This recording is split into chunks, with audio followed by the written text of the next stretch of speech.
Bom dia, dia 23 de dezembro. Vamos interromper um pouquinho o expediente aqui para falar de livros, dicas de leitura, os grandes clássicos da literatura mundial, 39ª resenha desse projeto.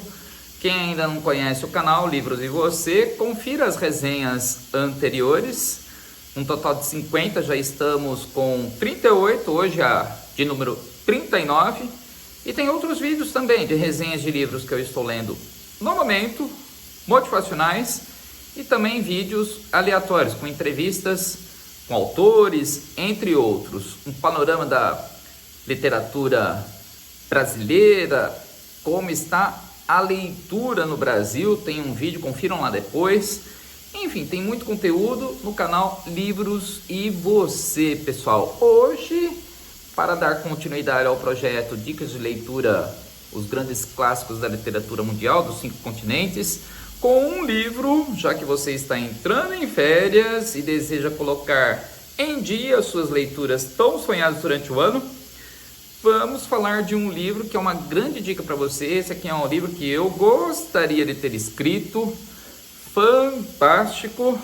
Aliás, somos a interação, o resultado da interação de nossos livros, pessoas e experiências. Da Prima Editora, o cartão da minha ex-editora, fui fundador da Prima Editora, publiquei meu livro com a Prima Editora, depois eu fui obrigado a fechar, assim que minha mãe faleceu. Então, Prima Editora, boas experiências, fui editor, recebi muitos livros, foi uma experiência sensacional. Então vamos ao projeto de um grande mestre da literatura na resenha de hoje, Érico Veríssimo. Olhai os lírios do campo. Pessoal, é uma resenha incrível, um livro maravilhoso. É a história de um romance entre dois estudantes, depois eles se formam e essa história continua e lembra muito um dos trechos do Sermão da Montanha. Então, publicado em 1938, no período pós-revolução 1930, compreendido entre as duas grandes guerras, em meio à perseguição aos judeus, esse romance é marco da literatura e da popularidade de Érico Veríssimo, que na família tem vários escritores. Érico, para mim, é o magistral, cujo argumento principal permanece atualíssimo até hoje. Dividido em 2 partes, sob enredo muito bem construído, além de alguns diálogos envolventes, Eugênio inicialmente atende uma chamada cujo recado ao telefone dizia que Olívia, em seus últimos momentos no leito de hospital, como tudo presumia, desejava vê-lo. Ao longo do caminho até o hospital, Eugênio recorda momentos de sua vida.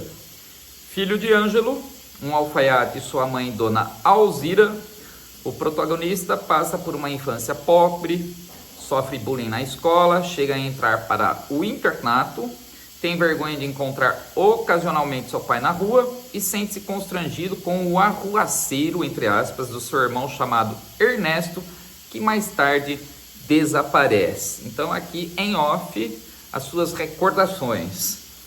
Floresmal, um amigo de seu pai, em virtude do seu conhecimento sobre assuntos diversos, ganha a admiração de Eugênio e assim, imbuído por um infrequente complexo de inferioridade, forma-se médico.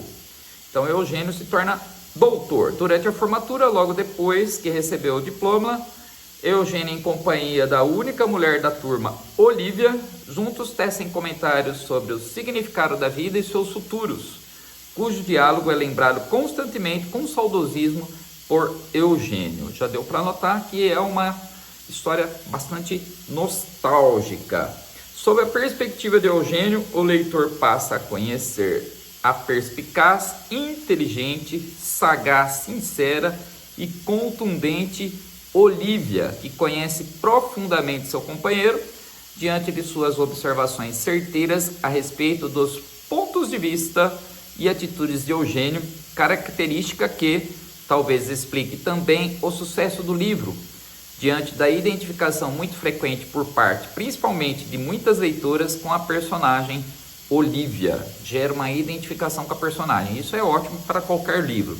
Dr. Eugênio, entretanto, a entender Ao atender uma criada doente, conhece uma ricaça e os rumos de suas vidas tomam outros ares. Ele se casa com Eunice, sente-se obrigado a assumir seus afazeres no escritório da indústria de seu sogro, seu Sintra, assume novas relações, por exemplo, com Felipe Lobo, um ambicioso engenheiro que procura empreender todas as suas forças na construção do maior edifício da América Latina, o Megatério, com quem é casado Isabel, futura amante de Eugênio, abrindo mão, entre aspas, de certa forma, até da devida atenção que deveria ser despendida à sua filha Dora.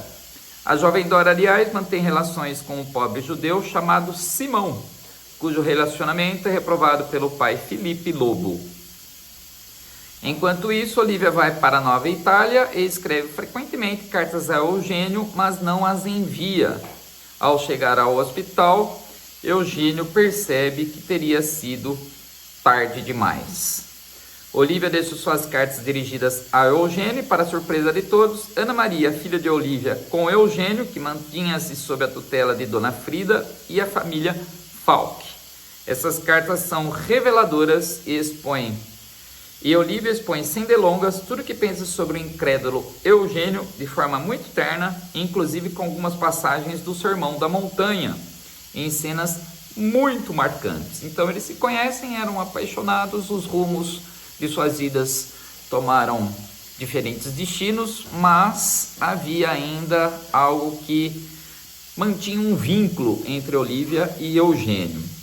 Essa é a primeira parte do livro. A segunda parte se inicia e o protagonista, em determinado momento, sentindo-se infeliz, põe em prática seu plano de separação de Eunice e procura recuperar o tempo perdido, tentando viver como viveria Olivia, sempre lembrada por ele, sendo vítima agora de suas angústias e sentimentos, o pessimista e bem-humorado Dr. Seixas, seu amigo confidente, protagonizando belas conversas durante suas andanças, na medida em que Eugênio, ao longo de suas consultas e testemunho das mais variadas situações da medicina, vai amadurecendo como pessoa.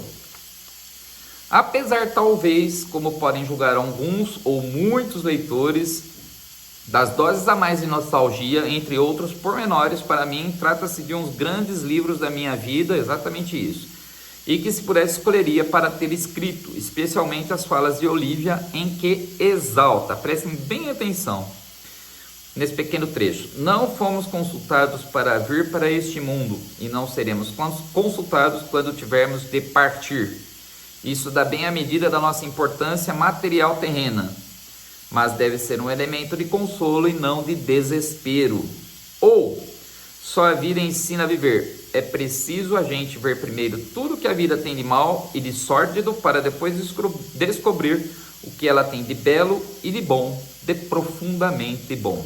Olhai os Lírios do Campo, Érico Veríssimo, uma história sensacional, maravilhosa, para quem gosta de um bom romance, de uma literatura nacional, tipicamente brasileira, que virou um clássico da literatura de quase 100 anos atrás, né, pessoal? Voltamos para mais resenhas nos próximos vídeos.